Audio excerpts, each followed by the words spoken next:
Hi friends, welcome to my cooking YouTube channel. ಬನ್ನಿ ಇವತ್ತಿನ recipe ಏನಂತ ನೋಡೋಣ. ನಾನಿಲ್ಲಿ ಕರಿಬೇವು ಸೊಪ್ಪಿನಿಂದ ಮಸಾಲ ಹಪ್ಪಳವನ್ನು ಮಾಡ್ತಾಯಿದ್ದೀನಿ. ತುಂಬಾ ಗರಿ ಗರಿಯಾಗಿವೆ, ಬಾಯಲ್ಲಿಟ್ಟರೆ ಕರಗೋಗುತ್ತೆ, ಅಷ್ಟೊಂದು ರುಚಿಯಾಗಿರುವ ಈ ಮಸಾಲ ಹಪ್ಪಳ ಹೇಗೆ ಮಾಡೋದು ಅಂತ ನೋಡೋಣ. ಮತ್ತು ನೀವು ಇದು ಒಂದು ಸರ್ತಿ ಮಾಡಿದರೆ ಇಡೀ ವರ್ಷ ಮಾಡ್ತಾನೆ ಇರ್ತೀರ. ಅಷ್ಟೊಂದು ರುಚಿಯಾಗಿರುವ ಹಪ್ಪಳ ಹೇಗೆ ಮಾಡೋದು ಅಂತ ನೋಡೋಣ ಬನ್ನಿ ಫ್ರೆಂಡ್ಸ್. ಇಲ್ಲಿ ನಾನು ಮೊದಲಿಗೆ ಇಲ್ಲಿ ಬಾಯ್ಲ್ ಆಗಿರುವ ಅನ್ನವನ್ನು ತೊಗೊಂಡಿದ್ದೀನಿ. ಇದು ರಾತ್ರಿ ಮಾಡಿರುವ ಅನ್ನ. ನಾನಿಲ್ಲಿ ಬೆಳಗ್ಗೆ ಇದರಿಂದ ಹಪ್ಪಳವನ್ನು ಮಾಡ್ತಾಯಿದ್ದೀನಿ ನೋಡಿ. ಇವಾಗ ಒಂದು ಕುಕ್ಕರನ್ನು ತೊಗೊಂಡು ಈ ಬಾಯ್ಲ್ ಆಗಿರುವ ಅನ್ನವನ್ನು ಈ ಕುಕ್ಕರಿಗೆ ಹಾಕೊಳ್ಳೋಣ. ನೋಡಿ, ಈ ರೀತಿ ನಾವು ಅನ್ನವನ್ನು ಪುಡಿ ಪುಡಿ ಮಾಡಿ ಹಾಕ್ಕೊಳ್ಬೇಕಾಗುತ್ತೆ. ಅದೇ ರೀತಿ ಹಿಂಟಿ ಹಾಕಬಾರ್ದು. ಈ ರೀತಿ ಪುಡಿ ಪುಡಿ ಮಾಡಿಕೊಂಡು ನಾವು ಈ ಕುಕ್ಕರಿಗೆ ಅನ್ನವನ್ನು ಹಾಕೊಳ್ಳೋಣ. ನೋಡಿ ಫ್ರೆಂಡ್ಸ್, ಈ ರೀತಿ ಹಾಕ್ಕೊಂಡಾಯಿತು. ಇವಾಗ ನಾನು ಇದಕ್ಕೆ ನೀರನ್ನು ಹಾಕ್ಕೊಳ್ತಾ ಇದ್ದೀನಿ. ನೀವು ಇಲ್ಲಿ ಮೊದಲೇ ಅನ್ನವನ್ನು ಬಾಯ್ಲ್ ಆಗಿರುವ ಅನ್ನ ಇರುತ್ತೆ, ಅದಕ್ಕೋಸ್ಕರ ನಾವು ಇಲ್ಲಿ ನೀರು ಕಡಿಮೆ ಹಾಕ್ಕೊಳ್ಬೇಕು. ಈ ಗ್ಲಾಸಿನಿಂದ ನಾನು ಇಲ್ಲಿ 1.5 ಗ್ಲಾಸಷ್ಟು ನಾನಿಲ್ಲಿ ನೀರನ್ನು ಹಾಕ್ತಾಯಿದ್ದೀನಿ ನೋಡಿ. ಸಾಕು, ಮೊದಲೇ ಅನ್ನ ಬೆಂದಿರುವ ಅನ್ನ ಇದೆ. ಇದಕ್ಕೆ ರುಚಿಗೆ ತಕ್ಕಷ್ಟು ಉಪ್ಪು ಮತ್ತು 1 ಸ್ಪೂನಷ್ಟು ಎಳ್ಳು ಮತ್ತು ಕರಿ ಎಳ್ಳು ಮತ್ತು 1 ಸ್ಪೂನಷ್ಟು ಜೀರಿಗೆ ಮತ್ತು ನಾನು ಇಲ್ಲಿ ಒಂದು ಸ್ವಲ್ಪ ಹಸಿಮೆಣಸಿನ್ಕಾಯಿ ಪೇಸ್ಟ್ ಮಾಡ್ಕೊಂಡಿದ್ದೀನಿ. ಈ ರೀತಿ ಹಸಿಮೆಣಸಿನ್ಕಾಯಿ ಮತ್ತು ಇದರಲ್ಲಿ ಜೀರಿಗೆ ಮತ್ತು ಕೊತ್ತಂಬರಿ ಸೊಪ್ಪು ಇಷ್ಟೆಲ್ಲ ಹಾಕಿ ನಾನು ಇದನ್ನು ಪೇಸ್ಟ್ ಮಾಡ್ಕೊಂಡು ಇಟ್ಕೊಂಡಿದ್ದೀನಿ ನೋಡಿ. ಇದನ್ನು ಕೂಡ ನಾನು ಇದಕ್ಕೆ ಹಾಕೋತಾ ಇದ್ದೀನಿ. ತುಂಬ ಚೆನ್ನಾಗಿ ಟೇಸ್ಟ್ ಬರ್ತವೆ ಈ ರೀತಿ ಮಾಡೋದರಿಂದ. ಮತ್ತು ನಾನು ಇದಕ್ಕೆ ಒಂದು ಸ್ವಲ್ಪ ಇಲ್ಲಿ ಸೋಡಾವನ್ನು ಹಾಕೋತಾ ಇದ್ದೀನಿ ನೋಡಿ. ಅಡುಗೆ ಸೋಡಾ ಒಂದು ಅರ್ಧ ಸ್ಪೂನ್ ಸಾಕು, ಜಾಸ್ತಿ ಏನು ಬೇಡ. ಮತ್ತು ಇಲ್ಲಿ ನಾನು ಕರಿಬೇವಿನ ಸೊಪ್ಪನ್ನು ಈ ರೀತಿ ತುಂಡಾಗಿ ಕಟ್ ಮಾಡಿಕೊಂಡು ಹಾಕ್ಕೊಳ್ತಾ ಇದ್ದೀನಿ ನೋಡಿ. ಕರಿಬೇವಿನ ಫ್ಲೇವರನ್ನು ಕೊಡ್ತಾಯಿದ್ದೀನಿ ನೋಡಿ ಫ್ರೆಂಡ್ಸ್. ಈ ರೀತಿ ನಾನು ಎಲ್ಲ ಮಸಾಲವನ್ನು ಹಾಕಿದ ಮೇಲೆ ಇವಾಗ ಒಂದು ಸರಿ ಚೆನ್ನಾಗಿ ಈ ರೀತಿ ನಾವು ಮಿಕ್ಸ್ ಮಾಡ್ಕೊಳ್ಳೋಣ. ನೋಡ್ತಾ ಇರ್ಬೋದು ನೀವು, ಎಲ್ಲ ಕಡೆ ಚೆನ್ನಾಗಿ ಮಿಕ್ಸ್ ಆಗಬೇಕು ಮಸಾಲ ಎಲ್ಲ ನೋಡಿ. ಈ ರೀತಿ ಮಿಕ್ಸ್ ಮಾಡಿಕೊಂಡು ನಾವು ಇವಾಗ ಇದಕ್ಕೆ ಡಕ್ಕನವನ್ನು ಮುಚ್ಚಿ ನಾವು ಇದು ಸ್ಟವ್ ಮೇಲೆ ಇಟ್ಬಿಡೋಣ ನೋಡಿ ಫ್ರೆಂಡ್ಸ್. ಇವಾಗ ನಾನು ಸ್ಟವನ್ನು ಆನ್ ಮಾಡಿಕೊಂಡು ನಾನು ಸ್ಟವ್ ಮೇಲೆ ಇಟ್ಕೊತಾ ಇದ್ದೀನಿ. ಒಂದು 2 ಸೀಟಿ ಹೊಡಿಸಿದರೆ ಸಾಕು, ಜಾಸ್ತಿ ಏನು ಬೇಡ. ಮೊದಲೇ ಬಾಯ್ಲ್ ಆಗಿರುವ ಅನ್ನ ಇದೆ, ಇದಕ್ಕೆ 2 ವಿಜಿಲ್ಲು ಸಾಕಾಗುತ್ತೆ ನೋಡಿ.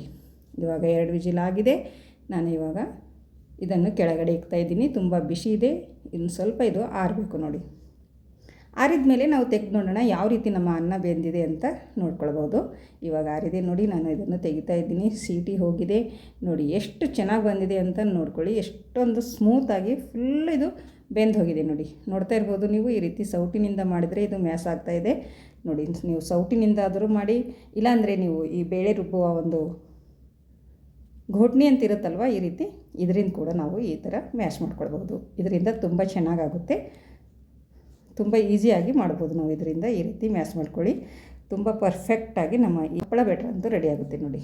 ನೋಡ್ತಾ ಇರ್ಬೋದು ನೀವು ಎಷ್ಟು ಚೆನ್ನಾಗಿ ಬಂದಿದೆ ಅಂತ ನೋಡಿ. ಇವಾಗ ಇದು ಒಂದು ಸ್ವಲ್ಪ ನಾವು ಇದು ಆರೋದಕ್ಕೆ ಬಿಟ್ಬಿಡೋಣ. ಫುಲ್ ಬಿಸಿ ಇದೆ ನೋಡಿ. ಇವಾಗ ಇದು ಆರಿದೆ, ನೋಡ್ತಾ ಇರ್ಬೋದು ನೀವು. ಒಂದು ಸ್ವಲ್ಪ ಆರಿದ ಮೇಲೆ ನಾವು ಈ ಹಪ್ಪಳವನ್ನು ರೆಡಿ ಮಾಡ್ಕೊಳ್ಬೇಕು. ಇವಾಗ ಇದು ಒಂದು ಈ ಕೇಕ್ ಟೀನ್ ಇದಲ್ವ, ಇದರಲ್ಲಿ ನಾನು ತೆಕ್ಕೊತಾ ಇದ್ದೀನಿ.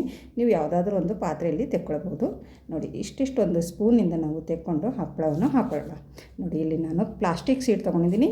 ಈ ರೀತಿ ಫ್ಯಾನಿನ ಗಾಳಿಗೆ ಮನೆಯಲ್ಲೇ ನಾನು ಹಪ್ಪಳವನ್ನು ಹಾಕೋತಾ ಇದ್ದೀನಿ ನೋಡಿ. ಈ ಪ್ಲಾಸ್ಟಿಕ್ ಶೀಟ್ ಮೇಲೆ ಹಾಕಿದ್ರೋದ್ರಿಂದ ಹಪ್ಪಳ ತುಂಬ ಚೆನ್ನಾಗಿ ಬರುತ್ತವೆ, ಅದಕ್ಕೋಸ್ಕರ ನಾನು ಇಲ್ಲಿ ಪ್ಲಾಸ್ಟಿಕ್ ಶೀಟ್ ಮೇಲೆ ಹಾಕೋತಾ ಇದ್ದೀನಿ ನೋಡಿ.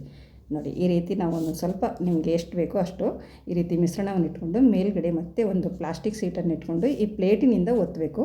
ಆರಾಮವಾಗಿ ಎದ್ದು ಬರ್ತವೆ ಹಪ್ಪಳ, ತುಂಬ ಸೂಪರಾಗಿ ಬರುತ್ತವೆ ನೋಡಿ. ನೀವು ಒಂದು ಸರ್ತಿ ಈ ರೀತಿ ಕರಿಬೇವು ಸೊಪ್ಪಿನ ಮಸಾಲ ಹಪ್ಪಳವನ್ನು ಮಾಡಿ ತುಂಬಾ ಆರಾಮವಾಗಿ ಮಾಡ್ಬೋದು. ಟೇಸ್ಟು ಕೂಡ ತುಂಬ ಚೆನ್ನಾಗಿದೆ, ಬಾಯಲ್ಲಿ ಫಳ್ಳಂತ ಕರಗುತ್ತೆ. ಮತ್ತು ಒಂದು ಹಪ್ಪಳಿಗೆ 4 ಪಟ್ಟು ಅರಳುತ್ತವೆ. ತುಂಬಾ ಸೂಪರಾಗಿವೆ ನೋಡಿ ಫ್ರೆಂಡ್ಸ್. ಇದಕ್ಕೆ ಒಬ್ಬರೇ ಸಾಕು, ಜಾಸ್ತಿ ಜನರು ಕೂಡ ಬೇಡ. ಒಂದು 10ರಿಂದ 15 ನಿಮಿಷದಲ್ಲಿ ನಾವು ಎಲ್ಲ ಹಪ್ಪಳ ಮಾಡಿ ಮುಗಿಸ್ಬೋದು ನೋಡಿ. ನೋಡ್ತಾ ಇರ್ಬೋದು ನೀವು, ನಾನು ಎಲ್ಲ ಹಪ್ಪಳಗಳನ್ನು ಈ ರೀತಿ ಮಾಡಿ ಹಾಕಿದ್ದೀನಿ. ಮತ್ತು ನಿಮಗೆ ಒಣಗಿದ ಮೇಲೆ ತೋರಿಸ್ತೀನಿ ಯಾವ ರೀತಿ ಬಂದಿವೆ ಅಂತ ನೋಡಿ. ನಾನು ಒಂದು ದಿವಸ ಫ್ಯಾನಿನ ಗಾಳಿಗೆ ಹಾಕಿ ಮರುದಿನ 1 ಗಂಟೆ 2 ಗಂಟೆ ನಾನು ಇಲ್ಲಿ ಬಿಸಿಲಲ್ಲಿ ಒಣಸ್ಕೊಂಡಿದ್ದೀನಿ ನೋಡಿ. ಯಾವ ರೀತಿ ಆಗಿದೆ ಅಂತ ನೋಡ್ಕೊಳ್ಬೋದು. ಇವಾಗ ಈ ರೀತಿ ಆಗಿದೆ, ಫುಲ್ ಒಣಗಿದೆ. ಇವಾಗ ಇಷ್ಟರ ಮೇಲೆ ಎಣ್ಣೆ ಕೂಡ ಇಟ್ಟಿದ್ದೀನಿ, ಎಣ್ಣೆ ಕಾಯ್ದಿದೆ. ಇವಾಗ ನಾವು ಈ ಹಪ್ಪಳವನ್ನು ಫ್ರೈ ಮಾಡ್ಕೊಳ್ಳೋಣ ನೋಡಿ ಫ್ರೆಂಡ್ಸ್. ಯಾವ ರೀತಿ ನಮ್ಮ ಹಪ್ಪಳ ಫ್ರೈ ಆಗ್ತಾಯಿದೆ ಅಂತ ನೋಡ್ಬೋದು. 1ಕ್ಕೆ 4 ಪಟ್ಟು ಅರಳುವ ಈ ಕರಿಬೇವು ಸೊಪ್ಪಿನ ಮಸಾಲ ಹಪ್ಪಳ ಅಂತೂ ರೆಡಿ ಆಯಿತು ನೋಡಿ.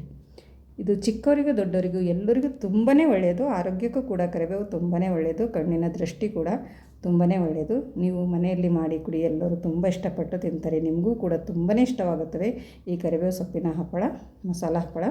ನೋಡ್ತಾ ಇರ್ಬೋದು ನೀವು ಯಾವ ರೀತಿ ಹಪ್ಪಳ ನಮ್ಮ ಫ್ರೈ ಆಗ್ತಾಯಿದೆ ಅಂತ. ನೋಡಿ, ಈ ರೀತಿ ನಾನು ಫ್ರೈ ಮಾಡ್ಕೊಂಡಿದ್ದೀನಿ. ಇವಾಗ ಒಂದು ಪ್ಲೇಟಲ್ಲಿ ನಾನು ಈ ಹಪ್ಪಳಗಳನ್ನು ಇಟ್ಕೊತಾ ಇದ್ದೀನಿ. ನೋಡಿದ್ರಲ್ಲ ಎಷ್ಟೊಂದು ಚೆನ್ನಾಗಿ ಬಂದಿದೆ ಅಂತ. ಐ ಹೋಪ್ ಇವತ್ತಿನ ವಿಡಿಯೋ ಇಷ್ಟ ಆಗಿದೆ ಅಂತ ಅನ್ಕೋತೀನಿ. ಇಷ್ಟ ಆದರೆ ಒಂದು ಲೈಕ್ ಮಾಡಿ ಮತ್ತು ನಿಮ್ಮ ಫ್ಯಾಮಿಲಿ ಫ್ರೆಂಡ್ಸಿಗೂ ಹೆಚ್ಚೆಚ್ಚು ಶೇರ್ ಮಾಡಿ ಫ್ರೆಂಡ್ಸ್. ನೋಡಿ ಯಾವ ರೀತಿ ಬಂದಿದೆ ಅಂತ. ನಿಮಗೆ ಒಂದು ಹಪ್ಪಳ ಸೈಜ್ ತೋರಿಸ್ತೀನಿ ಯಾವ ರೀತಿ ಆಗಿದೆ ಅಂತ. ನಮ್ಮ ಯಾವ ಸೈಜ್ ಇದ್ದ ಹಪ್ಪಳ ಯಾವ ಸೈಜ್ ಆಗಿದೆ ಅಂತ ನೀವು ನೋಡ್ಕೊಳ್ಬೋದು. ನೋಡಿ, ಈ ಸೈಜ್ ಇದ್ದ ಹಪ್ಪಳ ಈ ಸೈಜ್ ಆಗಿದೆ. ಎಷ್ಟೊಂದು ಚೆನ್ನಾಗಿ ಅರಳಿದೆ ಅಂತ ನೋಡಿ. ಎಷ್ಟು ಇದಕ್ಕೆ ಭಾರನೇ ಆಗ್ತಾಯಿಲ್ಲ, ಫಳ್ ಅಂತ ಇದೆ ನೋಡಿ. ಮತ್ತು ನನ್ನ ಚಾನಲನ್ನು ಯಾರು ಸಬ್ಸ್ಕ್ರೈಬ್ ಮಾಡಿಕೊಂಡಿಲ್ಲ ಅವರು ಸಬ್ಸ್ಕ್ರೈಬ್ ಮಾಡಿಕೊಳ್ಳಿ. ಮತ್ತೆ ಸಿಗೋಣ ಮುಂದಿನ ವೀಡಿಯೋದಲ್ಲಿ ಈಸಿ ರೆಸಿಪಿಯೊಂದಿಗೆ. ಅಲ್ಲಿವರೆಗೂ ಓಕೆ, ಬಾಯ್ ಬಾಯ್ ಫ್ರೆಂಡ್ಸ್.